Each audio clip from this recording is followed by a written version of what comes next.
Quando a Vanessa me falou ontem sobre o motivo, né, da reunião, eu falei para ela, Vanessa, eu não sei se vai dar tempo de eu preparar nada e tudo mais, eu fiquei super preocupada. Mas aí, né, eu não consigo vir assim, de mão abanando, né? Então, eu fui dar uma olhadinha, eu achei um artigo que eu achei bem interessante, de 2023, que levantou 120, fez um levantamento bibliográfico de 120 artigos. E aí eu ia dividir com vocês questões que eu vi no artigo, assim, os maiores fatores de adoecimento dos professores, né? Então, em primeiro lugar, com 42%, sobrecarga de trabalho. Então, as cargas horárias excessivas, que nesse ponto eu até compartilho do mesmo perrengue com os professores, como médica. E um outro que eu acredito que agora com o maior índice de pacientes, né, alunos neurodivergentes, a questão da violência no cotidiano escolar. Então, esse é um outro fator de grande adoecimento. Condições de trabalho desfavorável, acredito que isso, em se tratando de saúde, de educação pública, talvez tenha, né, bastante. Tensão nas relações, professor, escola, aluno, pais, né? Relacionado com salários, com metas, com pressão. E aí eu pensei assim, tá, a gente, tô falando o óbvio, né? Mas como que a gente vai, então, identificar que esse professor está sofrendo, né? Quais seriam os principais, assim, sintomas que esses professores poderiam estar apresentando? Então, irritabilidade, impaciência, às vezes a gente não demonstra na escola, mas a gente chega em casa e não consegue falar com ninguém direito, né? Sai dando coice em todo mundo.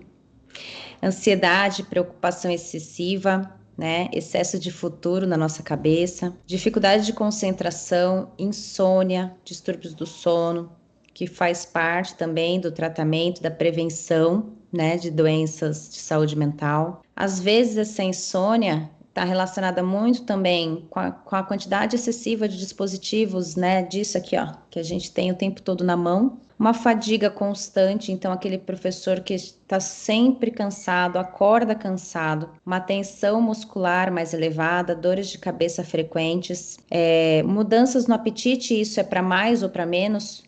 Então, ou a pessoa come muito pouco, ou a pessoa come em excesso, e um sentimento de sobrecarga, de falta de controle sobre as situações. Quando esse esgotamento ele é muito, o esgotamento emocional é muito importante, com uma diminuição de realização pessoal, é muito relacionada ao trabalho, às vezes a gente está falando de uma síndrome de burnout, né? Burnout, que é algo que também é muito comum, né, entre os professores, porque por causa da sobrecarga mesmo. Então, a sobrecarga, às vezes, de trabalho acaba levando a essa sobrecarga emocional, né? E como consequência desse estresse crônico entre os professores, vem os problemas de saúde, os problemas de saúde física, inclusive, né? Então, não é só problemas de saúde mental, mas problemas de saúde física. Hoje mesmo eu estava no hospital tomando sorinho para enxaqueca. E a enxaqueca, em mim, principalmente, 90% das vezes emocional. Então, desgaste emocional, problemas de relacionamentos,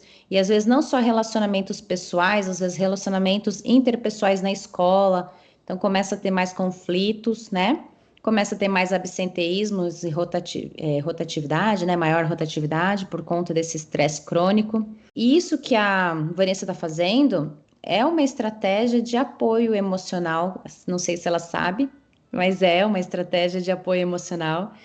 Então, promoção de um ambiente de trabalho saudável é algo que faz com que os professores possam ter momentos melhores, mais felizes, porque às vezes o trabalho é desafiador, mas se o ambiente é gostoso, a gente lida melhor, né, com as dificuldades. Capacidade e habilidade de gerenciamento de estresse, então, aprender a gerenciar o estresse, se organizar, né? Então, isso que ela falou de quando a gente sabe o que a gente está fazendo, a gente sofre menos para fazer também e a gente acaba tendo um gerenciamento maior desse estresse e estimular a prática de atividade física e de relaxamento, que é o que vocês estavam falando. Então, isso também sem vocês saberem, vocês já estavam falando sobre formas de prevenção em relação à saúde mental. O sono, a higiene do sono, não sei quem já ouviu esse termo, mas é aquela nossa ritual todos os dias. Se a gente pretende dormir 10 horas da noite, que eu duvido que todo mundo durma às 10, mas se a pretensão é dormir às 10, idealmente umas 8, 8 e meia, celulares, televisões, luzes deveriam estar já começando a diminuir, sem celular, sem televisão, mas a maioria dorme ainda às vezes até com a televisão ligada, né? Por quê? Porque o nosso cérebro continua conectado com essas luzes, né? Por mais que a gente ache que não, mas o nosso cérebro fica ligado.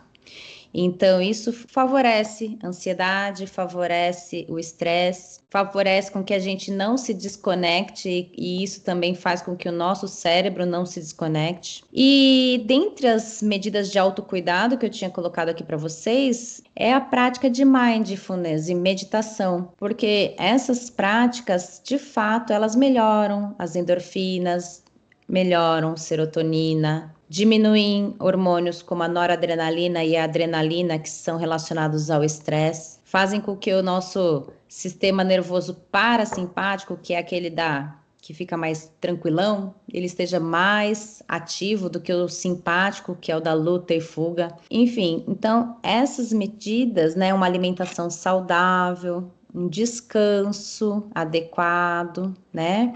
Buscar apoio profissional quando tá sofrendo, porque ninguém resolve nada nessa vida sozinho. Então, às vezes é importante procurar um apoio profissional, às vezes é necessário usar medicação.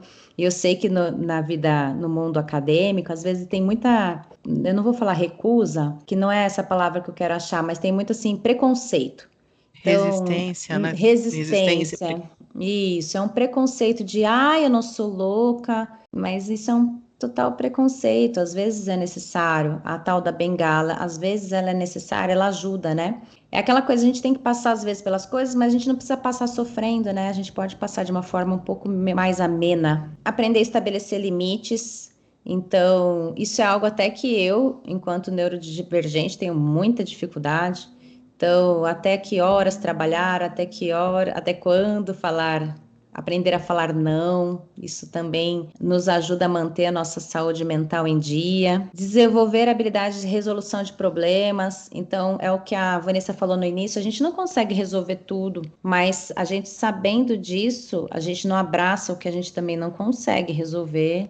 A gente aprende a delegar o que a gente não consegue resolver. Praticar um pouquinho mais de autocompaixão. A gente às vezes tem muita compaixão com o outro, mas a gente acaba passando por cima de nós mesmas o tempo inteiro. Então, tudo isso que eu tô falando são práticas para a gente proteger um pouquinho mais, fortalecer um pouquinho mais a nossa saúde mental, né? Não é algo simples, eu sei que na vida correria a gente precisa trabalhar, a gente precisa ganhar dinheiro, a gente precisa cuidar dos filhos, mas é importante a gente ter um tempinho também para nós mesmos, para que a gente possa, né, fortalecer, porque se a nossa saúde mental não for fortalecida, toda a nossa casa cai. Quem é mãe aqui sabe, né? Então, daí é uma prática muito importante e a gente precisa pôr mais vezes no nosso dia a dia em prática.